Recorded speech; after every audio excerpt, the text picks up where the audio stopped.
आप सभी को जय मसीह मसीह नेटवर्क चैनल में मैं आप सबको फिर से स्वागत करता हूं। आज के इस सुंदर दिन के लिए मैं परमेश्वर पिता को मैं धन्यवाद करता हूं। पिछले एक वीडियो में मैंने यरूशलेम मंदिर के ऊपर एक वीडियो बनाया था, जो यहूदियों का तीसरा मंदिर क्यों नहीं बनेगा, उसके ऊपर मैंने कुछ बिंदुओं को बाइबल से, वचन से, खासकर नया नियम से मैंने आप लोगों के सामने रखा था। और उस वीडियो को आप लोगों में से बहुत सारे लोगों ने देखा और उसके नीचे काफ़ी सारे कमेंट्स और मुझे आया था। तो मैंने उस वीडियो में जो बहुत कम बातों को मैंने बताया था कि क्यों यहूदियों का तीसरा मंदिर का निर्माण नहीं हो पाएगा, बाइबल के आधार पर मैंने उस बातों को बताया। तो उसमें कुछ कुछ बातें मैं फिर से आपको याद दिलाना चाहता हूं। उसमें से मैंने ये बात बताया था कि यहूदियों का मंदिर इसलिए नहीं बनेगा क्योंकि प्रभु यीशु मसीह ने स्वयं उसका भविष्यवाणी किया था कि एक पत्थर के ऊपर पत्थर वहां नहीं रहेगा।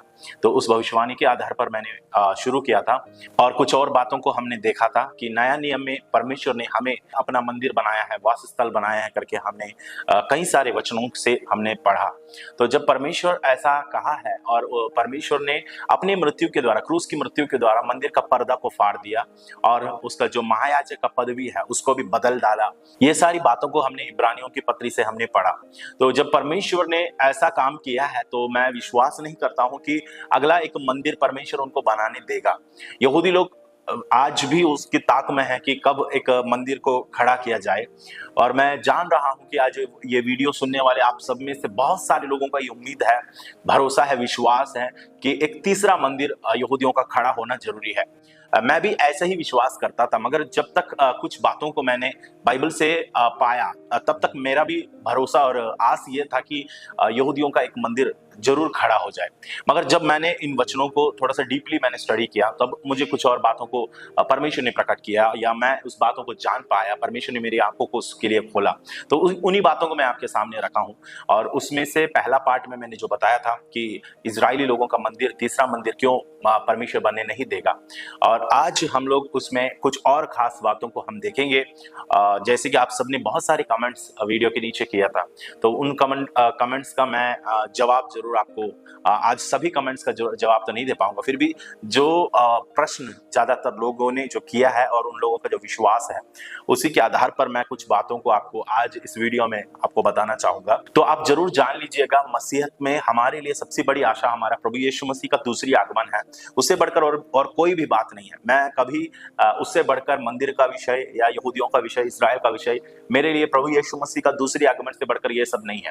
तो हम सबका आस और भरोसा और विश्वास एक है, इसलिए मसीह प्रेम में मैं आप लोगों को ये बातें बताना चाहूंगा। हमारे राय में हो सकते हैं कि फर्क हो, फिर भी हम लोग जिस मुद्दा को हम सब विश्वास करते हैं वो ये है कि हमारा प्रभु यीशु मसीह दोबारा जल्दी बादलों पर आएगा। इस बात पर हम विश्वास करते हैं और उसी इंतजार में हम सब बाट जोते हैं। मेरे लिए ये सारी विषय उससे बढ़कर नहीं है। जो हमारा प्रभु यीशु मसीह के आगमन या हमारा उद्धार और आदि बातों से बढ़कर ये सारी विषय नहीं है, मगर फिर भी मैंने सोचा कि जिन बातों को आज लोगों ने गलत तरीके से समझ कर रखा है उसके ऊपर मैं सोचा कि कुछ बातों को जो मुझे जो प्रकाशन मिला उसी के अनुसार मैं रखूं।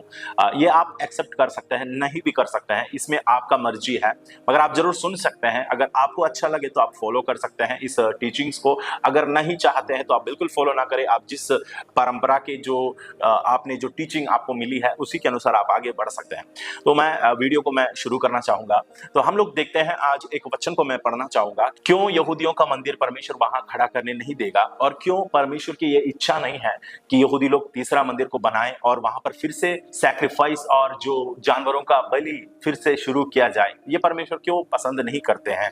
वचन से मैं आप लोगों को बता रहा हूं कि सबसे बड़ी बात हमने जो देखा कि यीशु मसीह की मृत्यु के द्वारा सारे बलिदान को परमेश्वर ने अंत कर दिया कि अब जानवरों की बलि चढ़ाने से कोई फायदा नहीं है। तो वो ग्रेजुअली उस चीज को परमेश्वर ने रिप्लेस कर दिया कि जो यहूदियों का जो मंदिर है वो जब AD 70 में जब नाश हुआ तो वहां से लेकर आज लगभग 1954 वर्ष बीत चुका है, आज तक यहूदी लोग फिर से उसको खड़ा नहीं कर पा रहे हैं। बहुत सारे लोगों ने विचार किया उसको खड़ा करने के लिए, आज भी नहीं हो रहा है। आज भी लोगों के सामने बहुत सारी बाधाएं हैं। एक समस्या जो मंदिर के निर्माण के लिए जो लोग सामना कर रहा था वो ये था कि एक रेड हीफर का जरूरत था। एक रेड हीफर कहां से मिलेगा, एक लाल बच्चिया के लिए उन लोगों ने जो ढूंढता रहा, मगर अभी तक एक परफेक्ट लाल बच्चियां उनको नहीं मिला था, मगर उसके लिए फार्मिंग शुरू किया, टेक्सास से लाया गया और बहुत सारे पास्टर लोग भी उसी में मदद करते हैं करके हम लोगों को सुनने में आता है।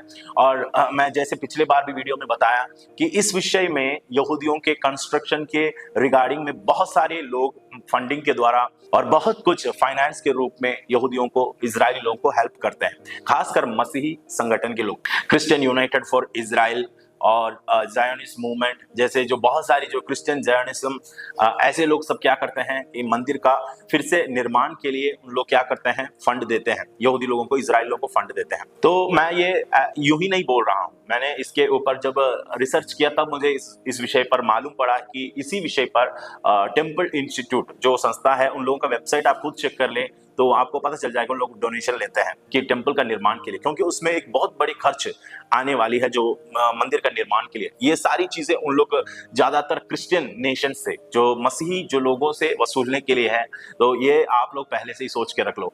तो मैं ये इसलिए बोल रहा हूं क्योंकि मसीही लोग कहीं व्यर्थ में जो बातों को परमेश्वर ने हटा दिया उसी के लिए, उसी को खड़ा करने के लिए फिर से कोशिश कर रहे हैं। ये बातों को जब मैंने देखा तो मुझे बहुत दुख लगा, इस वजह से मैं इन बातों को आपके सामने रखा। बहुत सारी ऐसी पास्टर लोग भी है जो इसको प्रमोट करते हैं, जो लोगों को, इजरायलियों को फंड देने के लिए जो कहते हैं।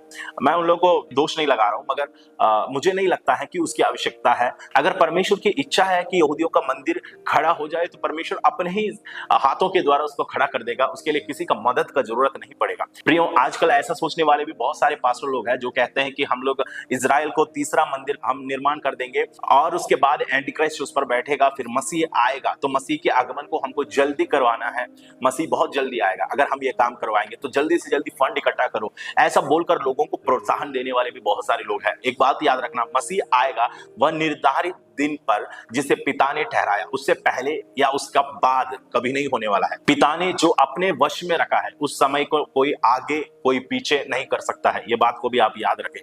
तो प्रियो, जब बाइबल हम पढ़ते हैं तो मुझे कुछ और बातों को जो आपके सामने रखना है वह है इब्रानियों की पत्री 8 अध्याय और उसका 13 पद। आज मैं पढ़कर मैं शुरू करना चाहूंगा। वहां पर इस प्रकार लिखा गया है, इब्रानियों की पत्री 8 अध्याय और उसका 13 पद मैं आपके लिए पढ़ना चाहता हूं। वहां पर लिखा गया है, नई वाचा की स्थापना से उसने प्रथम वाचा को पुरानी ठहरा दिया, और जो वस्तु पुरानी और जीर्ण हो जाती है उसका मिट जाना अनिवार्य है। तो आपने पढ़ा क्या लिखा है, वहां पर कहा गया है, नई वाचा की स्थापना से उसने प्रथम वाचा को पुरानी ठहरा दिया, और जो वस्तु पुरानी और जो वस्तु जीर्ण हो जाती है उसका मिट जाना अनिवार्य है। नई वाचा प्रभु यीशु मसीह ने लाया, न्यू कवेनेंट, न्यू टेस्टामेंट परमेश्वर ने प्रभु यीशु मसीह के द्वारा इस संसार पर आई। तो पुरानी वाचा को, पुराना नियम को परमेश्वर ने क्या किया, उसको हटा दिया है, वो पुराना हो चुका है। अब नया वाचा आने के कारण पुरानी वाचा तो पुरानी हो गई है और जीर्ण हो गई। जो वस्तु पुरानी और जीर्ण हो जाती है उसका मिट जाना अनिवार्य है, वो मिट जाना अनिवार्य है। इंग्लिश में ऐसा लिखा है, in speaking of a new covenant he has made the first covenant obsolete, now that which has become old and obsolete is about to disappear. देखो, वचन में क्या लिखा गया है कि जो पुराना है, वो जो पुराना हो चुका है, जीर्ण हो चुका है, उसका मिट जाना अनिवार्य है। हिंदी में कितने साफ शब्द से लिखा है, उसका मिट जाना अनिवार्य है। पुरानी चीज, जो पुरानी वाचा का, पुराना नियम का है, उन सारी चीजों को मिटना जरूरी है, उन सारी चीजें हटना जरूरी है बाइबल के अनुसार, क्योंकि नई वाचा आ चुका है, नया चीजें आ गई है। जब नया चीज आती है तो पुरानी चीज धीरे धीरे मिट जाएगी। उसमें से मैं एक कहता हूं मंदिर है, क्योंकि मंदिर प्रभु यीशु मसीह के मृत्यु के समय में ही उसको ढा देने की भविष्यवाणियां प्रभु यीशु मसीह ने किया था। उस भविष्यवाणी के अनुसार AD 70 में मंदिर को ढा दिया गया, रोमी सेना के द्वारा, टाइटस के द्वारा। मैंने आपको बताया था कि टाइटस सम्राट के द्वारा यरूशलेम को पूरा उजाड़ दिया। जैसे यीशु मसीह ने कहा कि यरूशलेम उजाड़ छोड़ा जाता है, वैसे ही यरूशलेम को उजाड़ छोड़ दिया। और AD 70 से लेकर आज तक हम देखते हैं यरूशलेम में परमेश्वर का मंदिर नहीं है, घर नहीं है, भवन नहीं है। बाकी इजराइल में यहूदी लोग वापस आ चुका है, रहने लगा है, मगर अभी तक उन लोग कामयाब नहीं हुआ कि एक मंदिर वहां पर खड़ा करे। मैं इसलिए ये बोल रहा हूं क्योंकि मैं परमेश्वर की बातों पर विश्वास करता हूं कि प्रभु ने कहा है तो प्रभु की एक एक बातों में बहुत सामर्थ्य है। यीशु मसीह ने कहा कि मैं तुम्हारा घर उजाड़ छोड़ा जाता है। तो यीशु मसीह अगर उसको उजाड़ छोड़ा है, परमेश्वर ने उसको उजाड़ छोड़ा है, तो उसको कोई भी उसको बना नहीं पाएगा, खड़ा नहीं कर पाएगा, आबाद नहीं कर पाएगा। ये बात पर मैं विश्वास करता हूं। और जब यीशु मसीह की क्रूस की मृत्यु हुई तो वो पर्दा ऊपर से नीचे तक फटा है करके मैंने बोला, मनुष्य ने नहीं फाड़ा, परमेश्वर ने फाड़ा है। अगर परमेश्वर ने फाड़ा है तो उसे कोई भी मनुष्य उसको वापस नहीं जोड़ सकता है। ये बात भी मैं विश्वास करता हूं।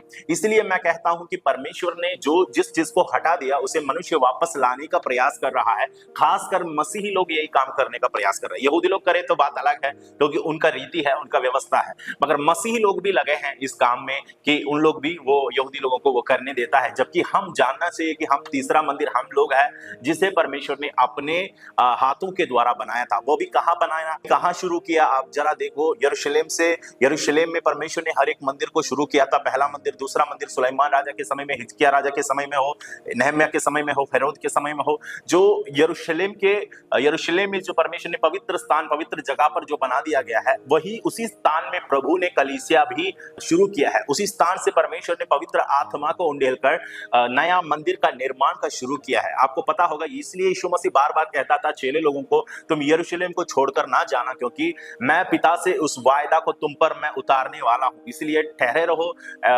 यरूशलेम को छोड़कर ना जाओ करके परमेश्वर इसलिए कहता था, क्योंकि मंदिर का उस नींव को परमेश्वर वहां से शुरू करना चाह रहा था। जबकि उसका नींव यशायाह 28:16 के अनुसार सिय्योन में तो ढल चुका है, मगर उसका बना उस मंदिर का निर्माण परमेश्वर यरूशलेम से ही किया। यरूशलेम में परमेश्वर ने उस काम को शुरू किया। जैसे बाकी दोनों मंदिर भी यरूशलेम में ही शुरू किया गया, वैसे ही परमेश्वर ने भी अपना निवास का स्थान, जहां परमेश्वर रहना चाहता है, वह हमारे बीच में है, उस स्थान को भी परमेश्वर ने कहां से शुरू किया, यरूशलेम से शुरू किया। तो कलीसिया का निर्माण, तीसरा मंदिर मैं सोचता हूं वो हम चर्च है, उसका निर्माण भी यरूशलेम से हुआ। इस बात पर आप में से किसी को भी डाउट नहीं होगा, क्योंकि आपको भी पता है कि परमेश्वर ने यरूशलेम में ही कलीसिया का शुरुआत किया था। प्रियो, अगर कलीसिया परमेश्वर का वो मंदिर है जिसके बारे में कोरिन्थियों की दूसरी पत्री और 6 अध्याय में भी लिखा गया है, मैं उनमें बसा करूंगा, वो मेरा लोग होंगे, मैं उनका परमेश्वर रहूंगा, है ना। मूर्तियों को मंदिर से क्या लेन देन, तो जीवित परमेश्वर का मंदिर तुम हो। तो परमेश्वर जो कहता है वहां पर दूसरा कोरिन्थी 6 अध्याय में पौलुस के द्वारा जो लिखा गया है, उन हर एक बातें कलीसिया को इशारा करती है। जबकि वो कोटेशन पुराना नियम के उन वचनों को लिया गया है जहां पर मंदिर के बारे में, आक्षरिक मंदिर के बारे में लिखा गया है। उन बातों को कोट करके पौलुस नया नियम में कलीसिया के बारे में जिक्र करके लिखता है कि तुम परमेश्वर का जीवित मंदिर हो। तो चर्च को भी उसी दर्जा परमेश्वर ने दिया जो पुराना नियम में मंदिर को परमेश्वर दिया करता था। उससे भी बढ़कर परमेश्वर ने आज हमारे बीच में हमारे साथ वास करता है और परमेश्वर स्वयं इसको बनाता है। जब हम पुराना नियम को पढ़ते हैं तो हमें यह मालूम हो जाता है कि परमेश्वर ने कभी इजराइलियों को नहीं कहा था कि मेरे लिए तुम एक मंदिर को निर्माण करो। हाँ, परमेश्वर ने मूसा को यह जरूर कहा है कि निवास स्थान बनाना, एक सेंचुरी बनाने के लिए परमेश्वर ने कहा, मगर मंदिर का जो सोच है वो दाऊद के माइंड में सबसे पहले आया था, क्योंकि दाऊद अपने आप को सोचने लगा मैं तो अच्छा राजमहल पर रहता हूँ, तो परमेश्वर का तंबू, परमेश्वर का संदूक एक तंबू के अंदर है ना, उसे देखकर दाऊद को अच्छा नहीं लगा। तो दाऊद ने सोचा, नातान भविष्यद्वक्ता से सलाह लिया कि मैं परमेश्वर के लिए एक निवास स्थान बनाना चाहता हूँ, एक अच्छा घर मैं बनाना चाहता हूँ। यह दाऊद का इच्छा था, यह परमेश्वर का संपूर्ण इच्छा से नहीं हुआ था, मगर दाऊद ने अपनी इच्छा को प्रकट किया। तो परमेश्वर ने कहा यदि मंदिर बनाना है तो तू नहीं बनाएगा, तेरा पुत्र बनाएगा। जैसे इजराइलियों ने दूसरे राज्यों को देखकर, अपने पड़ोस देशों को देखकर राजा की मांग किया, हमें भी एक राजा की जरूरत है, हम पर भी कोई हुकूमत करने वाला, कोई शासक, कोई अधिकारी होना चाहिए। ये दूसरों को देखकर इजराइल लोगों ने मांग किया था, परमेश्वर की इच्छा नहीं था, फिर भी परमेश्वर ने दे दिया। वैसे ही मंदिर भी परमेश्वर की संपूर्ण इच्छा से तो नहीं था, मगर परमेश्वर का भक्त दाऊद जब परमेश्वर से पूछा तो परमेश्वर कहता है कि होने दिया और सुलेमान के द्वारा उसको बनाया। और एक व्यवस्था, एक शर्त भी परमेश्वर ने रखा, यदि तुम पाप नहीं करोगे तो मेरी उपस्थिति वहां होगी, यदि तुम पाप करोगे तो मैं वहां से मेरी उपस्थिति को मैं हटा दूंगा। तो यही बात इजराइल में हुआ है, इजराइल लोग पाप किए और परमेश्वर की उपस्थिति मंदिर से हट गया था। तो ये सारी हिस्ट्री है, मैं उसमें जाना नहीं चाहता हूं, मगर आज मैं आपको ये बताना चाहूंगा कि मैं क्यों ऐसा मानता हूं कि तीसरा मंदिर के बारे में भविष्यवाणियों में मैंने नहीं पाया। क्योंकि जितने भी कमेंट्स पहला वीडियो के नीचे जो आया था उसमें से 2-3 वचन जो सब लोग जो कोट किया था, वो वचन को मैंने यहाँ पर लिखा है। वो अधिकांश लोगों ने जो प्रश्न वहां पर किया गया था उसमें जो 2-3 वचन जो यूज किया है, वो एक है मत्ती रचित सुसमाचार 24 अध्याय और उसका 15 और उसका 16 पद है, और दूसरा दानियल की पुस्तक 9 अध्याय और उसका 26 और 27वां वचन से है, और ऐसा 2-3 वचन को उन लोगों ने कोट किया है। प्रकाशित वाक्य और उसका 11 अध्याय से है, और दूसरा थिस्सलुनी और उसका 2 अध्याय से है। ये 3-4 वचन है जो लोगों ने ज्यादातर कोट किया है कि जहां उजाड़ने वाली घृणित वस्तु उसके विषय में वहां पर लिखा गया है, अबॉमिनेशन ऑफ डेसोलेशन, कि उजाड़ने वाली वो घृणित वस्तु पवित्र स्थान में जब खड़े होते हुए देखोगे तो पढ़ने वाले समझ ले, ये बात जो प्रभु यीशु मसीह ने कहा है उसके आधार पर लोग आज मानते हैं कि उजाड़ने वाली घृणित वस्तु पवित्र स्थान पर खड़े होगा। उसका अर्थ ज्यादातर लोग ऐसे समझ के रखे हैं कि जब तीसरा मंदिर जब खड़ा होगा तो वो पवित्र मंदिर पर उजाड़ने वाली जो घृणित वस्तु जो विरोधी मसीह को दर्शाता है वो खड़ा रहेगा, वो अपना मूर्ति को खड़ा करेगा। तो जब ये होते हुए देखोगे तो याद रखो कि मसीह के आगमन होने वाला है या अंत निकट है। जैसे भी है वैसे लोग समझ के रखे हैं, वैसे ज्यादातर लोगों का यही शिक्षा है और पास्टर लोग भी ज्यादातर यही सिखाते हैं। मैं उससे थोड़ा सा हटकर मैं सोचता हूं और मैं सिखाता हूं, इसलिए ज्यादातर लोग इसका कमेंट में ये डाला था कि मत्ती 24 का 15 आप पढ़ लीजिए, बाइबल को फिर से पढ़े। ऐसा बहुत सारा कमेंट मैंने पढ़ा था। मैंने बार बार उस वचन को पढ़ा, मैंने बहुत बार बाइबल को पढ़ा हूँ, मत्ती भी बहुत बार मैंने पढ़ा हूँ, और जितने भी बार मैं पढ़ता हूँ तो मुझे नए नए विचार, नई नई सोच, नए नए प्रकाशन मुझे मिलती है। तो मैं उस अनुसार मैं जो सोचता हूँ मैं उसको हमेशा कंपेयर करके देखता हूँ क्या ये सही है, क्या ये सही है। तो जब बाइबल में मैं जब पढ़ता हूँ तो मुझे जो समझ में आया उन बातों को मैं आपके सामने रखता हूँ। हमेशा मैं बोलता हूँ, मैं फोर्स नहीं करता हूँ कि आप लोग भी ये मानो, ऐसे ही विचार करो, मगर आप पवित्र आत्मा में होकर आप भी पढ़िए, आप भी प्रार्थना करिए, परमेश्वर आपका भी आंखें खोले। मैं प्रार्थना करूंगा परमेश्वर आपको भी ऐसी दर्शन दे, ऐसी प्रकाशन दे कि जैसे बाइबल में लिखा है, जिस आत्मा में होकर जिस उद्देश्य से लिखा है उस उद्देश्य को आप पहचान सके। और इस प्रार्थना के साथ मैं आज जो मत्ती 24 अध्याय का वो 15 वचन को मैं आपके सामने मैं बताना चाहूंगा। उजाड़ने वाली घृणित वस्तु, एबॉमिनेशन ऑफ डेसोलेशन, उस वचन मैं आपके लिए पढ़ना चाहूंगा। वहां पर इस प्रकार लिखा गया है, मत्ती रचित सुसमाचार 24 अध्याय और उसका 15 और 16। इसलिए जब तुम उस उजाड़ने वाली घृणित वस्तु को, जिसकी चर्चा दानियल भविष्यद्वक्ता के द्वारा हुई थी, पवित्र स्थान में खड़ी हुई देखो, जो पढ़े वह समझे। उजाड़ने वाली घृणित वस्तु पवित्र स्थान पर खड़ी होते हुए तुम देखोगे। मत्ती, मरकुस, लूका 3 सुसमाचार बाइबल में जो एक जैसा सुसमाचार है, यूहन्ना इससे हटकर लिखा है। इसलिए जो मत्ती, मरकुस, लूका ये तीनों सुसमाचार में जो लगभग एक जैसा पाए जाते हैं, हर एक घटना, विषय लगभग ये तीनों ने एक जैसा लिखा है। इसलिए ये तीनों सुसमाचारों को सिनॉप्टिक गॉस्पेल कहता है, मतलब एक जैसे, एक समान जो लिखा गया सुसमाचार है। तो ये तीनों में लगभग घटनाएं सब मिलता जुलता लिखा गया है। मत्ती ने जो 24 अध्याय में जगत के अंत के बारे में यीशु मसीह के जो भाषण यहाँ पर जो दिया गया है उसको लूका ने भी 21 अध्याय में लिखा है, मरकुस ने भी 15 अध्याय में लिखा है। तो आपको इसका जिक्र कहीं ना कहीं से तो मिल ही जाएगा ये तीनों गोस्पेल का सुसमाचार से। अगर एक वचन पढ़कर आपको समझ में नहीं आया तो जरूर आपको मत्ती में अगर जो लिखा है उसको मरकुस में और लूका में आपको मैच करके देखना जरूरी है। अगर आप बाइबल स्टूडेंट है, बाइबल को सीखने वाले हैं, पढ़ने वाले हैं, समझने वाले हैं, और खासकर भविष्यवाणियों को, अंत के विषयों को जब आप समझने बैठते हैं तो एक ही रेफरेंस को, एक ही वचन को पढ़कर अगर उसी के आधार पर एक थ्योरी बनाए, एक सिद्धांत बनाना बहुत ही मुश्किल हो जाता है। इसलिए जब कभी हम लोग वचन को पढ़ते हैं तो उसका जोड़ा या उसका जो उससे मेल खाने वाला वचन और उसी के समान अगर कहीं और वचन लिखा गया है इसको भी ढूंढना जरूरी पड़ता है। तो मत्ती 24 का 15 में जो लिखा गया है वो साफ साफ लिखा है कि उजाड़ने वाली घृणित वस्तु, जिसकी चर्चा दानियल भविष्यद्वक्ता के द्वारा हुई थी, पवित्र स्थान में खड़ी हुई देखो। यहाँ पर उजाड़ने वाली घृणित वस्तु और दूसरा पवित्र स्थान, ये दोनों में लोग कंफ्यूज हो जाता है। पवित्र स्थान, अति पवित्र स्थान जो मंदिर के अंदर जो पाई जाती है वह है करके लोग सोचते हैं। मसीह लोग ज्यादातर यही विश्वास करते हैं। यहाँ को जो पवित्र स्थान जो लिखा गया है वह मंदिर के अंदर की जगह को बताया गया है, बिल्कुल नहीं है। बाइबल में वो जो लिखा गया है वो पवित्र स्थान यरूशलेम है, जेरूशलेम, जेरूशलेम होली सिटी है, वो पवित्र नगर है। पवित्र स्थान जो लिखा गया है वो वही है, क्योंकि इसी वचन को मैं लूका रचित सुसमाचार से आपको मैं पढ़कर मैं सुनाना चाहूंगा। मत्ती ने जो साफ नहीं लिखा यहाँ पर, उस बात को लूका ने बहुत ही स्पष्ट रूप से लिखा है। मत्ती ने इस बातों को कहीं ना कहीं थोड़ा हिडन रूप में, छुपा हुआ रूप में लिखा गया है। ब्रैकेट में वहां पर लिखा है जो पढ़े वह समझे, मतलब पढ़ने वाले के ऊपर उसने छोड़ दिया, समझाया नहीं है ठीक से कि वो कौन है, वो क्या है, क्योंकि मत्ती यहूदियों के लिए लिखा गया था, तो यहूदी लोगों के लिए ही होने वाली एक भविष्यवाणी था, उसके रिगार्डिंग मत्ती कुछ बताने वाला था। यीशु मसीह ने जो बोला वो यहूदियों के रिगार्डिंग में था, इसलिए वो नहीं चाह रहा था कि उसको खुलासा करे, क्योंकि मत्ती ने यहूदियों के लिए ही अपने सुसमाचार लिखा था, मगर लूका ने यहूदियों के लिए नहीं लिखा था, इसलिए लूका में ये बात स्पष्ट लिखा गया है। तो लूका रचित सुसमाचार में मैं आपको ध्यान ले जाना चाहता हूं, लूका 21 अध्याय और उसका 20 वचन में, इसी वचन को मैं आपको वहां से मैं पढ़कर मैं सुनाना चाहूंगा। वहां पर ये विनाश का भविष्यवाणी किस प्रकार किया गया है। लूका 21 का 20वां वचन, वहां पर लिखा गया है, जब तुम यरूशलेम को सेनाओं से घिरा हुआ देखो तो जान लेना कि उसका उजड़ जाना निकट है। तब जो यहूदिया में हो वे पहाड़ पर भाग जाए, और जो यरूशलेम के भीतर है वे बाहर ना निकले, और जो गांव में हो वे उसमें ना जाए। देखो, इसी बात को वहां पर भी कहा गया है। अगर मत्ती 24 का 15 से मैं इसको कंपेयर करके पढ़ूं तो आपको डाउट नहीं रहना चाहिए। इसलिए देखो, इसलिए जब तुम उस उजाड़ने वाली घृणित वस्तु को, जिसकी चर्चा दानियेल भविष्यद्वक्ता के द्वारा हुई थी, पवित्र स्थान में खड़ी हुई देखो तो जो पढ़े वह समझे। और 16 वचन में देखो, तब जो यहूदिया में हो वो पहाड़ पर भाग जाए, जो छत पर हो वो अपने घर में से सामान लेने को ना उतरे। तो आप समझ सकते हैं दोनों वचन एक ही कॉन्टेक्स्ट, एक ही चीज, एक ही बात पर की गई है, मगर लूका ने उसको स्पष्ट रूप से लिखा, मत्ती ने उसे कुछ छुपा हुआ रूप में लिखा है, हिडन डिटेल्स वहां पर छुपाई है। मत्ती का कारण मैंने बताया यहूदियों के लिए लिखा गया था, लूका ने उस बात को परमेश्वर के लोगों के लिए या थियोफिलोस के लिए लिखा गया था, इसलिए वहां पर उस बात को प्रकट किया गया है।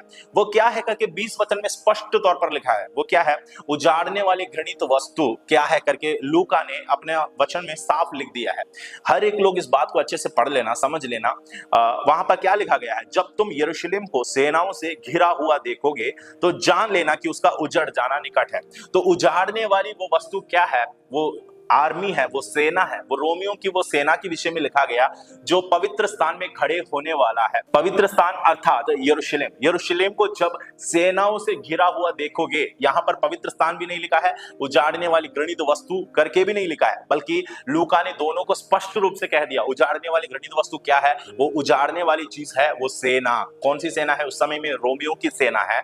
और वो पवित्र स्थान कौन सा है, यरूशलेम को सेनाओं से घिरा हुए देखोगे तो जान लेना कि उसका उजड़ जाना निकट है। यही बात है जो दानियेल में भी लिखा गया करके मत्ती ने कहा है ना, वहां पर जो दानियेल का कोटेशन वहां पर दिया गया, इसलिए जब तुम उस उजाड़ने वाली घृणित वस्तु को, जिसकी चर्चा दानियेल भविष्यद्वक्ता के द्वारा हुई थी, तो दानियेल भविष्यद्वक्ता ने भी इसके बारे में बताया है।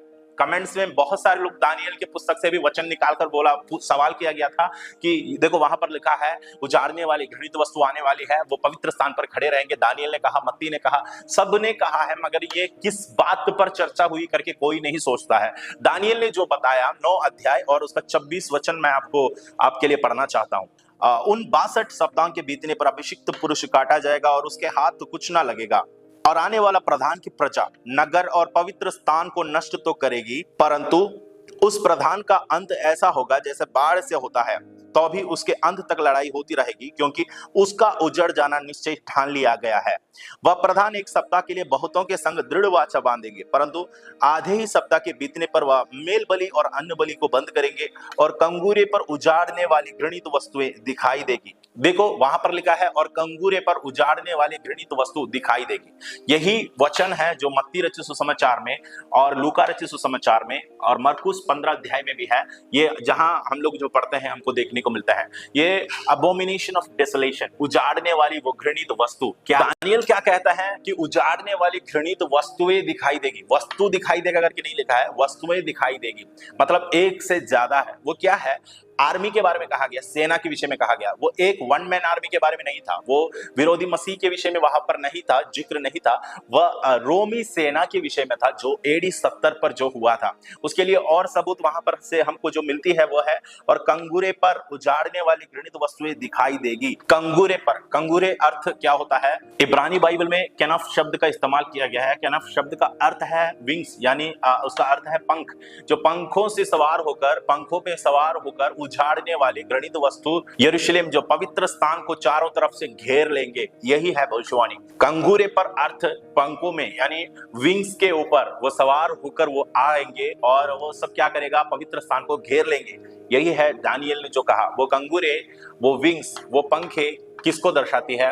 रोमियों का इतिहास आप देख लो, रोमियों का सेना को देखो, रोमियों का सिंबल देखो। आज भी गूगल में सर्च करके देखो रोमी का सिंबल क्या है। रोमियों का चिन्ह ईगल्स का, उड़ते हुए पंख को फहराते हुए जो उड़ने वाली जो ईगल का सिंबल उन लोग यूज करते थे। और उनके सिपाहियों में, सेनाओं में, उनके शील्ड में, उनके हर एक चीजों में वो उड़ते हुए पंखों को, दो पंखों को जो बाएं जो फैलाते रहते हैं, वैसे जो दिखाया गया है वो आप लोग देख सकते हैं। ये रोमी सेना के बारे में जिक्र किया गया है। उड़ते हुए पंख, वो सेना चारों तरफ से AD 70 में इजराइलियों को घेर लिया था। और वो पवित्र स्थान यरूशलेम को दर्शाया गया है, क्योंकि आज भी यरूशलेम पवित्र नगर है, होली सिटी है, होली लैंड है। उस स्थान में लोगों ने इकट्ठा हुआ, पवित्र स्थान को पूरा घेर लिया था। जब ये होते हुए देखोगे तब वहां पर जितने भी लोग हैं भाग जाओ करके यीशु मसीह ने कहा था। ये 2000 वर्ष के बाद होने वाली एक घटना के बारे में वहां पर जिक्र नहीं था। ये जो जिक्र था, जो मेनली प्लेनली वहां पर अगर हम पढ़ेंगे तो वो AD 70 में जो हुआ है, इजराइल को चारों तरफ से टाइटस के लीडरशिप में इजराइल को चारों तरफ से घेर लिया गया था रोमियों के द्वारा, और उस मंदिर को उजाड़ दिया जैसे प्रभु यीशु मसीह ने कहा, और वहां के सभी लोगों को भगाया गया था। और यही चीज था वहां पर जो प्रभु यीशु मसीह ने कहा, उजाड़ने वाली घृणित वस्तु, वो रोमियों की सेना के विषय में वहां पर लिखा गया है। इसलिए मैंने बताया कि उजाड़ने वाली घृणित वस्तु जो मत्ती 24:15 में और दानियल 9:27 में, लूका 21:20 में, सब जगह में इसको स्पष्ट किया गया है। वो आपको पढ़ने से समझ में आएगा वो क्या है। वो एंटी क्राइस्ट के बारे में वहां पर नहीं लिखा गया है, वो रोमियो का विनाश के बारे में जो पहले से यीशु मसीह ने जो भविष्यवाणी किया, उसी चीज पर दानियल ने भी भविष्यवाणी किया था। यीशु मसीह आने से काफी साल पहले ही दानियल ने इस बात पर भविष्यवाणी किया।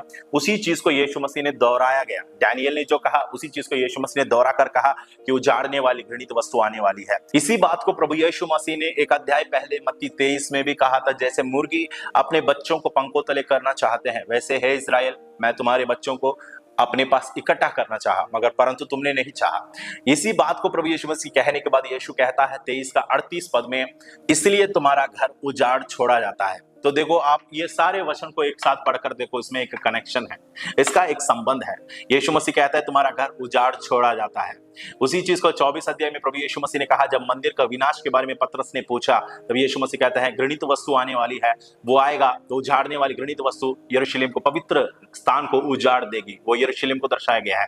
लूका 21:20 में हमने देखा, दानियल 9:27 में भी वहां लिखा है, और कंगूरे पर उजाड़ने वाली घृणित वस्तुएं दिखाई देगी। ये तीनों AD 70 में जो पूरा हुआ है, यरूशलेम का पतन के साथ, जो AD 70 में प्रभु यीशु मसीह की भविष्यवाणी के अनुसार, इसी बात को हमने AD 70 में पूरा होते हुए देखते हैं, जब रोमियों के सेना इस्राएल को चारों तरफ से घेर लिया था और इस्राएल पर जेरूशलेम मंदिर को तबाह कर दिया था, और वहां एक पत्थर पर दूसरे पत्थर भी नहीं रहा, नींव तक ऐसा ढा दिया गया था कि आज भी इजराइल में आर्कियोलॉजिस्ट जो पाए जाते हैं, उन लोग पता नहीं कर पा रहे हैं कि एग्जैक्ट लोकेशन कहाँ था। यहूदियों का जो हेरोद ने जो मंदिर बनाया था, उसका एग्जैक्ट लोकेशन आज भी लोगों को निश्चय नहीं है। आर्कियोलॉजिस्ट जो इजराइल में पाए जाते हैं, उनमें भी आज 4 प्रकार के राय है, विवाद है, आपस में उन लोग भी मिलता जुलता नहीं है, और 4 प्रकार का राय है। आज भी एग्जैक्ट पोजीशन किसी को नहीं पता है, मगर ज्यादातर लोग ये मानते हैं जहां पर इस्लाम्स का जो मोस्क है, डोम ऑफ द रॉक है, उसी जगह मंदिर का स्थान है करके जो मानते हैं। प्रियो, मैं इसलिए ये बोलता हूं कि ये सारे कंफ्यूजन और ये सारी चीजें क्यों है, क्योंकि ये परमेश्वर ने उस जगह को बंद करके रखा है। क्योंकि कलीसिया का अपना मंदिर का निर्माण तो अभी जारी है, कलीसिया बन रही है और मंदिर का एक एक पत्थर जोड़ा जा रहा है। कौन सी मंदिर का? वो हम हैं, जो प्रभु यीशु मसीह का जीवित जो मंदिर है, जीवित पत्थरों से जो बनाए जाने वाली परमेश्वर का जो मंदिर, आत्मिक मंदिर हम है। तो जब इसका काम चल रहा है तो एक और मंदिर उसी नाम से, उसकी परछाई वाला मंदिर को परमेश्वर बनाने नहीं देगा, क्योंकि जब असलियत है तो परछाई का जरूरी नहीं है, उसको परमेश्वर हटा देता है। इसलिए मैं बोलता हूं, जो सारी सृष्टि का कर्ता है यहोवा है, उसके नाम के लिए एक अगर मंदिर संसार में है, वो परमेश्वर का मंदिर है, वो कलीसिया है। आगे की वीडियो में मैं आपका और भी अगर डाउट्स हैं तो उस डाउट्स को मैं क्लियर करूंगा। आज की वीडियो में इतना ही है। प्रभु आप सभी को आशीष दे। इन बातों को मैं फिर से आपको बताना चाहता हूं, ये मेरा व्यक्तिगत राय है, आप लोग उसको फॉलो कर सकते हैं, नहीं भी कर सकते हैं, मगर ये कभी भी हमारा आत्मिक जिंदगी पर ज्यादा कुछ फर्क नहीं लाना चाहिए, क्योंकि हमारे लिए उद्धार करता प्रभु यीशु मसीह के आगमन का बाट जोते हम रहते हैं पवित्रताई में, पवित्र आत्मा में भरकर, और परमेश्वर के उस दिन का बाट जोकर हम रहते हैं। हम ना यहूदियों का मंदिर का और ना यहूदी देश का हलचल का ऊपर हमारे ध्यान है। हम केवल प्रभु यीशु मसीह की ओर हम ध्यान देते हैं, क्योंकि हम अन्य जातियों में से प्रभु पर विश्वास किया है। हमको यहूदी और उनकी व्यवस्था, उनकी रीति पर हमको ध्यान देने की आवश्यकता नहीं है। पौलुस ने कभी भी अन्य जातियों को ये चीजों को फॉलो करने के लिए नहीं सिखाया, क्योंकि हम कलीसिया नया नियम पर आधारित है, पुरानी वाचा पर आधारित नहीं है। इसलिए हमको ये किसी भी बातों से ज्यादा फर्क नहीं होना चाहिए। एक अगली वीडियो के साथ हम जरूर मिलेंगे। आपका कमेंट्स को जरूर मैं स्वागत करता हूं। आप सभी लोग अपना कमेंट्स को वीडियो के नीचे आप दे सकते हैं। परमेश्वर सभी को आशीष दे। आप सबको जय मसीह, गॉड ब्लेस यू। परमेश्वर सभी को सहायता